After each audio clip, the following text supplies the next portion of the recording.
I'm going to start out with the essay that I wrote for this event. Go right into it. When April asked me to comment on how Generation X culture changed my life, I was sort of stumped. Because it's not so much how it changed my life, but how it was my life. These TV shows and music and movies that almost seem quaint now, I grew up with them. Generation X is me, and I'm Generation X. How could I possibly delve into something that is so tightly integrated with who I am? So like a good Gen Xer, I procrastinated. I watched television. Lots of television. Bad television. Reality television. Eventually I made myself read the Generation X page on Wikipedia, thinking it might give me some insight into this suddenly impossible question. And actually it did. My parents never had enough money to buy me a set of encyclopedias. So when I was a kid, to do research, I had to go to the library to look up stuff. Doesn't it make sense that the internet blossomed during our watch, the era of slacking? The internet is the holy grail of indolence. Want to read the newspaper? Don't move. Sit in your comfy chair and click on the New York Times. Need to plan your summer vacation? Don't move. Sit in your comfy chair and click on Expedia.com. Think you might have a brain tumor? Before you go all crazy and get up out of your chair and pick up that heavy phone, why not click on WebMD? Okay, so I had my epiphany, and I felt good. I felt like, yeah, I'm done with this assignment. But here's the thing, the other part of being a Gen Xer. Because with great slackertude comes great guilt. We're not the greatest generation. We didn't have World War II. Didn't have Vietnam or Woodstock like the boomers. I mean, even the lost generation has us beat with their accomplishments, and they were, lost. We really should be doing more. So I considered, ruminated, cogitated, and even pontificated, which all really means I watch more television. And then I had it. How cool would it be if I were to rewrite the lyrics of Billy Joel's "We Didn't Start the Fire"? But instead of starting from 1949 like he did, I start from 1981, the beginning of the Generation X years. Yeah, I was pumped. Except there were two things in my way. One, I've never written a song before. And the other, now with a name like Sung, you would think that I'd be familiar with the act of singing. Also, I'm Korean, which is actually another word for karaoke. So really, there's no excuse. But the truth is, I've never sung in public. But that's all about to change tonight. Alan Hunter, Martha Quinn, Nina Blackwood, Mark Goodman, J.J. Jackson. I can't believe he's dead. The fact of life, my so-called life. Homicide and life on the street. There were many TV shows with life in the title. Bright lights, big city, less than zero. I read the McInerney and skimmed the other one.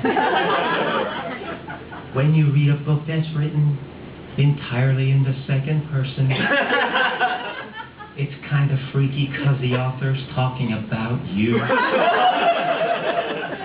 New Order is my band. I can name the Fame Quartet, Barney Sumner, Peter Hook, and the other two. Pet Shop Boys I also like, Echo and the Bunnymen, R.E.M., Nirvana. Why am I so furious? I'm a Generation Xer. I'm a slacker, so I write these kinds of songs. I'm a Generation Xer. I want my MTV, and I guess I want it now. I also wanted to get this line.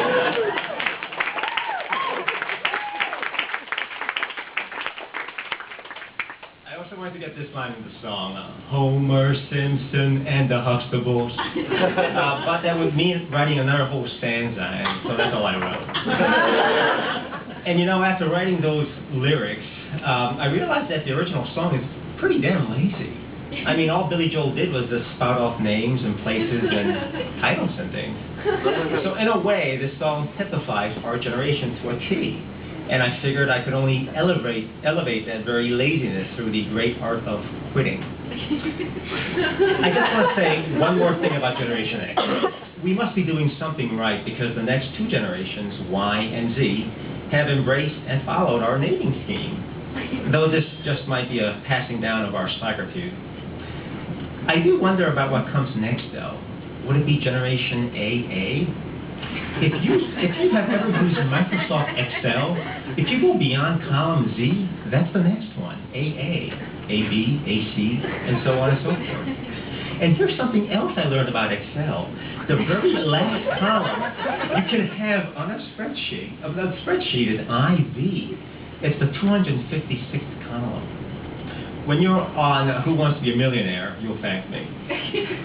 And now I'll read two super short bits from my novel that refer to some Gen X TV gems. My novel takes place in the early 1980s, and half the book is told from the point of view of David Kim, the 12-year-old narrator. And I also have to thank my lovely wife, Dawn, who actually drew icons in the books. Every chapter starts off with like a little picture, and she drew those. I always forget to mention that.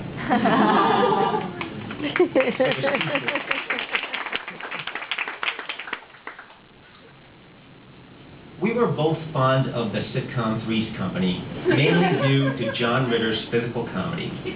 It reminded us of the variety shows we used to watch in Korea, where the humor of the body dominated over the humor of the word.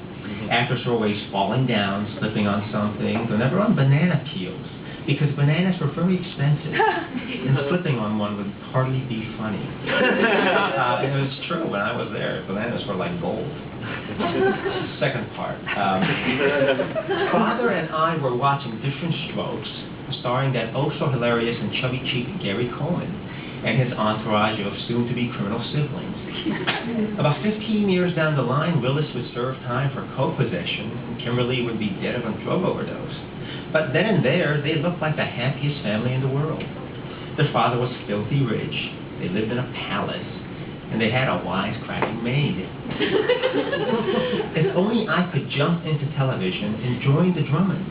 I could fit right in as the Korean orphan boy who saved Arnold's life when he's surrounded by a gang of no-goodness in the heart of Koreatown. There I would be, named Chu or Ping, karate chopping the hell out of the thugs and having Arnold say his catchphrase, "What you talking about, Chu?"